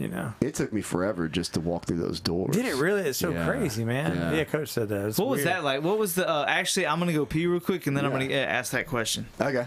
I'm curious though. What was it? Hey, good. That your homeless chick showed up the other night, Ben. Fuck yeah. Yeah, she stood at the window.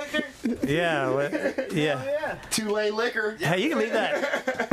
I wonder if it's even cooler if we leave the door open. I don't know. You think? I don't know. Get a breeze going through. I guess I could kick the AC on. We just have AC in the background for a little while. It is kind of cooler outside. Is it? Yeah, probably. Yeah. Get a little breeze going through.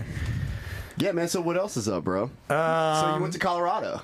Yeah, I did. Yeah, so you were able to spend a few days. Did you hike any cool trails? We went and saw Red Rock, the amphitheater at Red Rock. Nice. Did the little. Did you see you didn't see a show though? No, there was no show. But I went down to the fucking stage, and we were standing up at the top, and I was like, I'm gonna go down the stage, and I'm gonna like scream or something. And they were like, what? And I was like, yeah. So I walked because people were just walking around down there.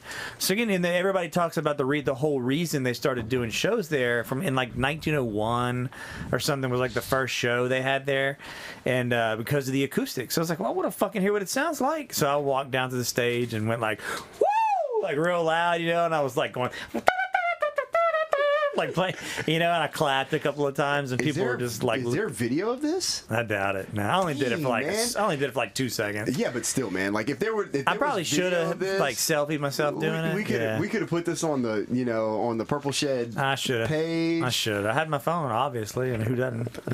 But it sounded awesome. It was cool. That's awesome. We walked around up there. Did the was there like a bunch of people like touring, like looking around? There was just people milling. Yeah, there was people just like checking it out because there was no shows or anything going on, so you can just walk all over it when there's no shows. That's pretty sweet. Yeah.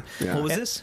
At Red Rocks in Colorado, like Red Rocks Amphitheater in Colorado. Oh, cool. Yeah. Hell yeah. They had like a little Hall of Fame. Like you walk down there and you can see all the show or a lot of the shows and stuff. And there was a little, you get to the end of the Hall of Fame and there's like a conference room with a movie going like Red Rocks first was discovered by the Navajo and whatever. Yeah. And then they talked, like it's spiritual site and then first performances and all that stuff. It was kind of cool, and they had like signed memorabilia by some of the bands and all that. It was cool, man. And then what else did we do? We did a lot of we just ate. Where people we were staying with live in a really cool little section of Denver called Stapleton. It's like a suburb, and there's like all kinds of hipster restaurants and like bicycle rental places and sushi shops and shit. Hell yeah! Like all within like 5 minutes walk and stuff. And there was like a cool little downtown area where they had like see a lot of food trucks up there. I know not where we went, but there's a lot of little small hole-in-the-wall restaurants and stuff that were awesome, fucking amazing. You know what I mean? We had breakfast at this place called the 20th Street Cafe, downtown Denver. It looked like it had been there since I think it opened in like 37 or 42. What was the weather like? Like dry and sunny when we were there, and like I think it got down to it snowed once, but it melted in just a few hours the next day. So perfect. Got down to 20 something, and then the rest of the time was like 40s at night and like 70s in the day, 60s in the day. Oh, wow. So it was like fucking light jacket, sunny. It was awesome. It was fucking beautiful. It was awesome, dude. It was really. How long were you there? 4 days. Yeah. Cool. Got there Thursday. Did you Friday, fly up Saturday, there? Sunday. Yeah, I flew. Awesome. Yeah. Y'all get nervous when you fly? I don't really fly a lot, but not really. No. Yeah, I don't really either. I just kind of like whatever. If I die, I die. Yeah. About that, yeah, for sure not. No, I definitely no have that control thought while I'm on the plane. Like when we're up in the air, and I have that moment where I realize, like, oh, we're 35,000 feet above sea level, and there's a whole lot of space between me and the ground. Yeah. And if this plane decides to just take a nosedive, I'm dead. Yeah. Yeah. If I do think about stuff like that, I think about the planes that they never find, like that Malaysian one. They still missing a lot of people. God damn it! Yeah. I thought about that. Could happen where no one ever finds me. Whatever. You think they found it? Black helicopters. Yeah, I don't know, man. Earth's a big place. It's a big old flat place, dude. I don't know. I think we have big old flat place. I think we have everything on this big old I'm just joking. flat I don't think it's a big flat. How long before they start saying it's a Yeah. square? How long before they start changing the shape? It's not just a it's a circle, torus. flat circle. Somebody said Now it was a torus, which is like a donut, isn't that? Like what a torus is, like a donut shape. But then you have the wall, right? You have the Arctic ice wall, the ice wall. Yeah. I don't think so, man. That like there's no pictures of, really. I don't know, man. Never really seen a picture of a ice wall. I've never seen it either, and I've looked at the moon through telescopes, and it looks round to me because you can see over the horizon with strong enough power. I've seen Saturn, and it looks round. Yeah, I've seen Saturn and Jupiter. But you look at the edge of the moon at like 900 power on a clear night. You know what I'm saying? You can see you can see the curvature of it. You can see the three-dimensional of the meteorite impacts. You can see it disappearing off into the shadow. I mean, or it's just a hologram. Yeah, I mean, I guess I'm laying in a tank somewhere with fucking ooze. I mean, and, fruit fly drones have injected me with some chemicals. So we need oranges. Were you in a mountainous area? Well, we were in Denver, and so it's like surrounded by mountains. Yeah, you know what I mean? It's like the ridge, the line was like right there. Cool. Like 25, 30 minutes, you could be in the mountains. Cool. Yeah. But you could see them, you know what I mean? They were like right there. That's awesome. Yeah, just get on the interstate for like 20 minutes and you're driving. It took us like maybe 25 minutes to get to Red Rocks from where we were at, and it's like pretty much in the mountains. Yeah. Oh, yeah. It was beautiful, man. It was gorgeous. What else did you do? We went to this big fucking like pawn shop antique mall, which sounds boring as fuck, but it was actually kind of fun because it was just gigantic, and it was just thousands of like really well cataloged, and it was super clean, and there was aisle and aisle and aisle and aisle and aisle and aisle of like just like shit for sale, just little booths and stuff, and you could just like get lost in it, like wander around. There's coffee tables and fucking it was crazy. It was like, man, it's like I found a telephone for sale for $8 that was the exact fucking telephone that I had when I was like getting hand jobs by that girl when I was 12 years old. Hell yeah. But it was red. Mine was blue, but it was the same phone. So we talked on that phone. I mean, I spent hundreds of hours talking on that phone. When you're 12 and 13 years old, we didn't have fucking smartphones back then. So we just laid on the phone and talked all night long with our girlfriends and shit. You know what I mean? Yep. I was like, what? I picked it up and I was like, this is so weird. Started jerking off immediately. Hello? Hello? No, it's okay to jerk off in public now. It's okay. We talked about it. For those who are wondering. It's okay. But yeah, for those who are just listening. He's making motions around his groin area again, as though he's trying to accomplish something. But man, just all kinds of stuff, dude. Like her cousin was looking for an ashtray, and so I was like, and once you're like, I want to try to find an ashtray, they're just all over the place. They're just fucking every tin ones, stuff from hotels, mid-century ones all over the place. You know what I mean? Like, I want to look for old telephones. All of a sudden, you're like, man, there's fucking telephones everywhere. It was Hell yeah. It was kind of cool, you know? Well, a guy from work, he just went to, I think 2 weeks ago in Canton, Texas. There's like this massive trade days. Like they have one out in Coates Hill every year, but it's tiny. Apparently this is just massive acres of just vendors come. Yeah. Supposedly it's the same thing. They've got just so much shit, and it seems cool. It was fun. I mean, it was cool. It was just like I'm the one that pointed it out because we were coming back from Red Rocks. There's knives and like it's always interesting for some reason. The people that sell the knives. Yeah. There was like wall swords and stuff, like decorative stuff, stuff like that. I mean, it was just all kinds of shit, dude. Yeah. Just crazy coffee tables and just signs and stuff. You know what I mean? Like old billboard signs and neon shit all over the place. Armor? I mean, have you ever seen American Pickers? Yeah. It was just basically that kind of shit that they find just everywhere. I mean, there wasn't super old stuff. Well, there actually was some super old stuff, but I've got to ask you the question. Yeah, man, go ahead. So you flew into Denver Airport. Yeah. Did you see the trash cans or the? I'm sorry. Go ahead. The pictures. I didn't see the apocalyptic pictures, but the big blue horse that's there. That's that we drove right by that in and out. I mean, you like go right by it. Did you get a feeling like there was a you don't know this deep underground bunker? I didn't even think about it until we left, and then I was like, oh yeah, that's the Denver airport. Yeah. So on the way back in, I kind of looked. But I've been waiting to ask you this. I can't remember the story, so please tell the story. So again. there's like all this apocalyptic. I remember talking about stuff right at the Denver airport, and then there's the conspiracy theory that it's there's a bunker underneath it and all that. It's a deep underground military bunker. So the artwork is just apocalyptic. The acronym for it is DUMBs. So they're Deep underground military bunker. They have these DUMBs built like all over the world, and these are supposed to be connected to this they're all one. connected underground to each other. Yeah. God damn. Think about the shit like what I always think about when I hear the term dumb or that. I think about the scene in Spies Like Us. Would you go? Why don't you gentlemen have a Pepsi? And they do the Pepsi machine and they like go down under the ground. Real, you know what movie I'm talking? Chevy Chase and Dan Aykroyd. Yeah. Spies Like Us. Yeah, and they shoot down underground and then they're like all of a sudden in this military bunker. Anyway, I don't know. And it's been spoofed in like Family Guy and stuff. I just always think of that. Yeah. But yeah, so I didn't see the picture because we got. When you get there, you're like, "Where's the rental car place? Where's my bag?" You know what I mean? But we actually it's built. It's actually built like far away from everything, right? Like, yeah, it's kind of out in the middle. It's kind of out in the middle. Yeah. Yeah, I've like nothing. Yeah, sort of. Yeah, you got to drive to get to it. And there's nothing really around it, right? Except for like some rental car parking lots and shit. Yeah, that's it. But I didn't think about it when we were there, but on the way back in, and I wanted to read one night about like all the stuff to look for. And the big horse, you can't miss the horse. It's like 25 feet tall, and it's.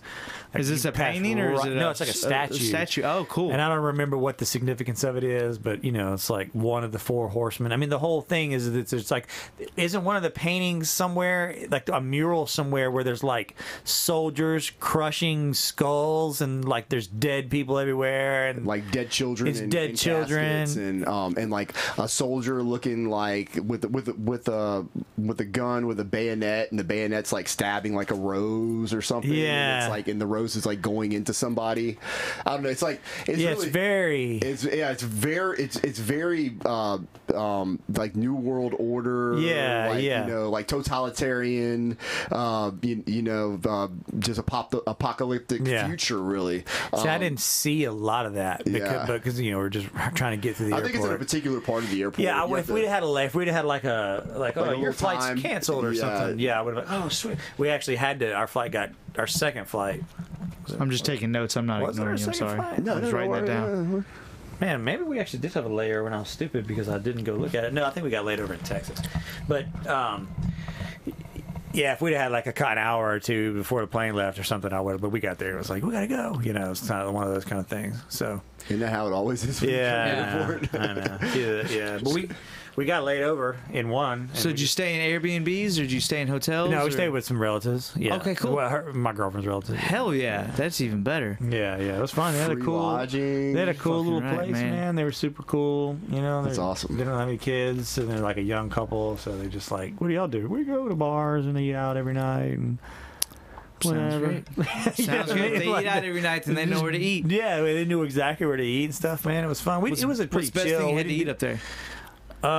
We went to this little breakfast place, and it was like Misha got like it was like grilled duck, like mashed breakfast. It was like egg, rice, peas, grilled duck, all in this bowl, and it was amazing.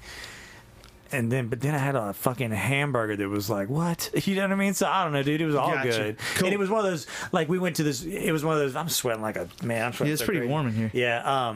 We went to one of the, I mean, it was just like, well, I was like, I'm going to eat whatever. We went to a place and we got like extra fries and shit. Like, oh, you got duck fat fries with Parmesan cheese, sweet. Oh, you got one called the Works with sour cream and bacon and chives. Let's get that too. Nice. And let's get, let's give everybody a beer. It was kind of one of those things. And we did that the day we floated. We also did float tanks. So, cool. Yeah, it was fun. Was that after the float? Did y'all float? 90 minutes. Okay. Yeah. Okay. Yeah. Was that after the float? What's that? Yeah. That was the last day we were there. Yeah, we floated and had a real lazy day and then floated. And it was fun, dude. It was relaxing. We didn't like go or anything. It was cool, So, but we still saw some shit, Where's the last place you went? You went to California, right? Yeah. Where's the last trip? Have you been on a trip in a while? Probably been a while. You did Disney World. Yeah, that was in November. Yeah, it was fun. Yeah.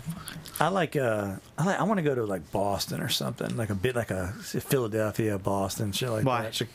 I don't know. Just the historical. Yeah, I like the historic, I like the city, like the buildings and shit, and the historical factor, And I don't know, just the vibe of because I like the way like the French Quarter of New Orleans feels, like the soul that it has. Yeah. And I know that those big cities like that have like a soul to them, and how do you think how much do you think it would cost to go on a little trip to one of those Boston? Places? Yeah, like by yourself? If you were gonna do a little trip.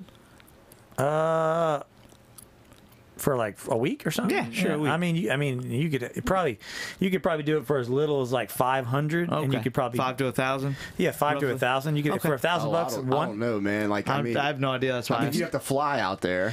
Your airfare would cost you. Then you'd have to have lodging if you don't know anybody out there you can stay with, and that could probably get pretty expensive, especially in a city like Boston. Yeah, it may. But if you could budget it, but it would be.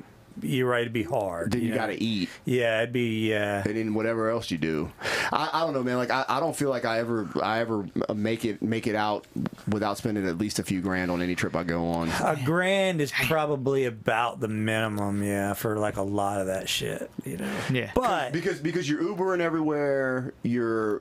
Unless you rent a car, but then if you rent a car, then you got to park the car. And you got to pay for that. Bullshit. Or if you just go, you know what? I'm just gonna go to fucking Boston, and I'm just gonna walk around for 3 or 4 days, and I'm True. If I can't walk to it, I don't need to. Just not gonna go. That day. You know what I'm saying? Like, there's ways you could cut back. Sure. But you got to get from the hotel to the, or from the airport to the whatever, B&B, don't ask hotel. Me, man. I'm a spoiled prick. Yeah, I know what you're saying. I mean, you could if you spend $2,000, a single guy, you could have a fucking ball. Yeah. But $500, $600, $700, you may be like maybe no rental car, maybe you know what I mean, like just eating at the deli and shit. But you might. That's Boston still. You're still fucking going to Boston. About. You might find a flight like out of Lafayette or New Orleans. Spirit, dude. Yeah, Spirit Airlines. Spirit. Yeah. Spirit's like $60-$80 out of New Orleans. Yeah, you might find something cheap out of New Orleans, but you'd have to drive 3.5 hours there and back. Which is not a bad deal, but boy, sure is nice to land in Alexandria and just go straight home. Yeah, it's legit. Because not only do you have to drive down there or get somebody to drive down there, you got to drive back. Well, that was our thing. We went to we flew to Disney World from Houston, and it's Disney World, so you don't want to waste any time. So that last day, we got up, enjoyed the shit out of the day. Yeah. Flew back, got back about 10. I'm talking. We got up at 5. Get back to off the plane and in the vehicle about 11. Yeah, that's a drive my happy ass back. Yeah, 5 hour God. drive. Yeah. You talk about a long motherfucking day. I drove back. I drove back. You drove back? I drove back. You drove back. Is that like a new? Wow. Drew back. That's okay. I drove back from West Virginia in one shot one time. It took 18 hours. Oh my God. I was like, I just want to get home. I'm ready to go home. Let's go home. I've done that. Yeah, I bet. We went to Morgantown, West Virginia. Oh yeah. Yeah. It took about 18, 19 hours, something like that. But a buddy of mine is he lived out there. Actually, you met him last weekend, Tyler. He lived out there. Cool. And we went out there to go stay with some of his friends. Sweet. And, it was like a 18-hour drive. Yeah, dude. When my grandfather on my mother's side, my mother's father, when they were, him and one of his friends were like 19. I think he was 19 and his friend was 20 maybe.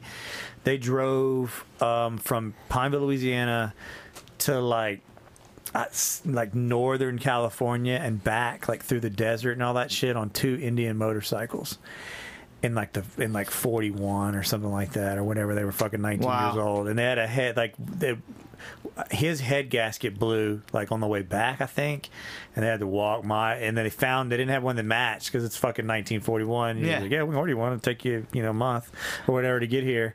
So they found one that kind of looked the same and like used a pocket knife to cut it to fit, and then got them all the way back. And I was like, man, that's fucking that'd have been crazy, dude. Wow. No self sleeping outside under the stars and shit. That'd be awesome. I know, man. It's so crazy. Like, 'cause to a lot of people that sounds horrifying. I'm like, man, it sounds kind of fun to me. But back then you could do stuff like that. Yeah. And it was all good. I mean, like it wasn't like you had to have all these standards and amenities. Yeah. People need all these amenities. I'm just like that. I mean, yeah. But I could very easily do something like that. My only problem is, and I know you have a bike, but I'm engaged in enough dangerous activities. I feel like if I added motorcycle to the list, I would just, you know, precipitously increase the chances of something very perilous happening to me. You think so? Absolutely, 100%. Because people don't look for motorcycles. People, that's the worst part. It's not the motorcycle drivers, it's people. And look, and somebody just pulled out in front of you, you're fucked. And I've been guilty of it too. Like I've you know, thought I looked and saw everything off on my blind side, and then went to merge and realized that somebody's on a bike ride. I'm like, whoa, you know, like it's just hard to see bikes sometimes. I've done that with cars, sometimes I don't see what the fuck, let alone a bike, and that's super dangerous. I agree. That's I usually try, like I did something today. I've just pulled over and just waved the guy by just because I didn't want him anywhere near me. A bike? Yeah, on a bike. Yeah, I was able to let him by. Cool, go ahead. I've known quite a few guys in my lifetime that have died on bikes, and it's just I crashed the fuck out of one. I didn't get hurt real bad, but I crashed it pretty bad. I had a buddy of mine that laid it down in a mall parking lot going 15 miles an hour, but he was wearing shorts. And he literally just ripped layers upon layers of skin and muscle off the tops of his legs. Wow. And he was like on 15? arm. He was going real slow. It was in the summertime, and he slid across that asphalt, bro, and like, he was incapacitated for like 6 months. Ooh, and that was just from, I mean, obviously, you don't wear shorts when you ride a bike, you know? Yeah. And you see these knuckleheads out here, like, wearing shorts or wearing flip-flops. Flip-flops, no shit. You know, riding bikes. Like, what are you doing, bro? Like, I mean, if I was going to ride a bike, like, I would be, like, head to toe, like, completely encased, you know. I've got a buddy that has multiple bikes. He's actually wrecked it before, but and hurt himself pretty bad, but he still rides them. He's got like a BMW you know, bike, and it's like really fast.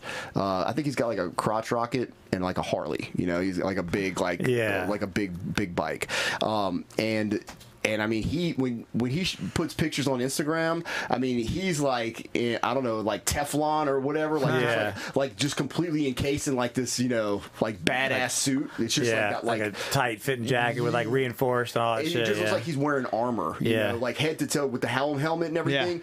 I mean, he looks like if he falls down, like he, you know, he can probably take a little bit of road rash. It just depends on how he falls and the, you know, the angle and impact of that as far as breaking bones. I laid one down going about 65-ish, maybe a little more, I don't know, give or take, taking a long exit off of the interstate and like in southern Louisiana, get like late at night and rain and stuff. But it wasn't raining anymore. But the exit was wet, and I was leaning too much, going too fast, and the back tire just slipped out from under me. And it was kind of a long, like curvy exit, you know, and I rolled. I was pretty geared up, not pretty thick, like work shoes. 24. Okay, something like you might that. have already said that. 25.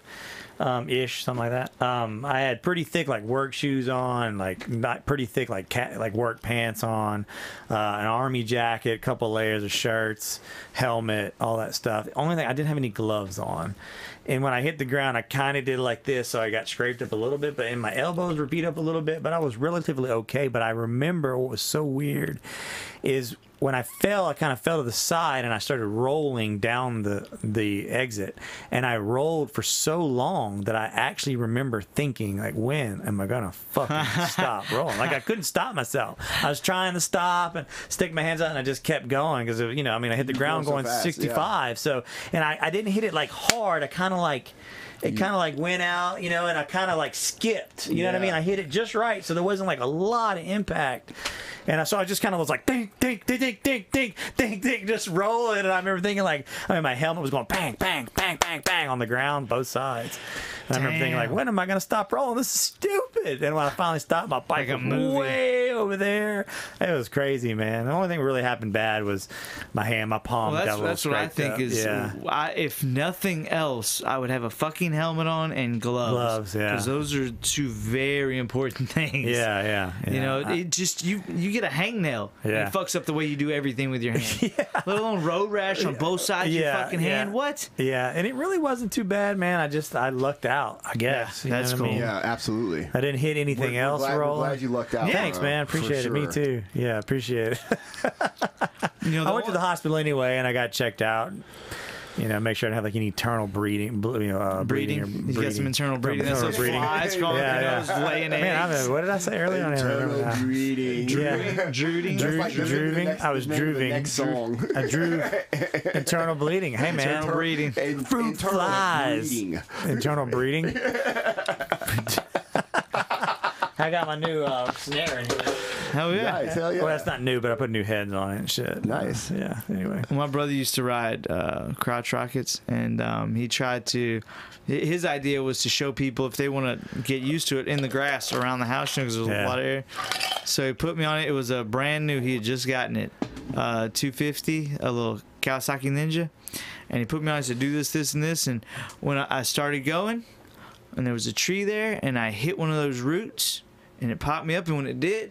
Oh yeah. Which shot the nose up, turned sideways, come down on one of those roots, and it pushed the wheel to one side of the forks. Ooh, He had just got that bike, brought it, it totaled the bike. You know, that's all that happened. Yeah. Brought it, swapped it out for paid, got more money for the bike and put it on a car.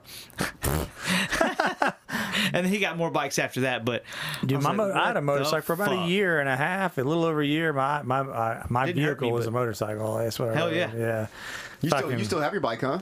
Not the one that I used that I wrecked, but no, I have a I have a bike. Yeah, I've seen you ride it before. Huh? Yeah, I've driven it to jiu-jitsu a couple. When the weather's pretty and shit, I was driving to jiu-jitsu or something. Yeah, it's fun. Yeah. Just to kind of keep it going. It's fun every now and then, man. It's a different experience. Yeah. I would imagine it'd be a lot of fun. You can't fucking look at your phone. That's what I was thinking. You have to be pretty focused. Yeah, but I mean, you got to focus. But why would you want to fuck with your phone when you're on a bike? You know what I'm saying? The bike is like the experience. Yeah. You're shifting and all that stuff. The smells and stuff. The temperature changes and the way. That's crazy. Have you ever noticed the temperature changes when you're driving through an area? Really, I mean, you're like. It's weird. You go in the shade, and you can feel it. And you go in the sun. I mean, it's like boom, boom. It's real crazy. Because you're not just walking through the shade. You'll go 60 miles an hour through the shade, and then all of a sudden you're in the sun. Then all of a sudden you're here, cool. and then you'll go through some buildings, and the temperature will change real fast. It's weird. I don't know. You That's weird. Yeah, kind of feel it. That's how it was in California. It was crazy. Like when the sun was out, you could be standing outside in jeans and a short sleeve shirt, and you'd feel great. It'd be perfect weather for it. But then all of a sudden, like the clouds would come in, and the temperature would literally drop 15. Almost 20 degrees immediately. And then you're like, oh, I need a jacket. So we walked around when we went to Disney. We walked around and it was like I was constantly taking my jacket off, putting my jacket on, putting it off, putting it on. This is nonsense. Colorado was just right, Disney. With Disneyland, the one in Disneyland. Disneyland. Yeah, the one in California. Did you do the Alice in Wonderland ride? I heard that one's awesome. No. We went to Universal Studios, which is way cooler. We did the Harry Potter ride. I heard that's badass. That was probably one of the most badass rides I've ever been on.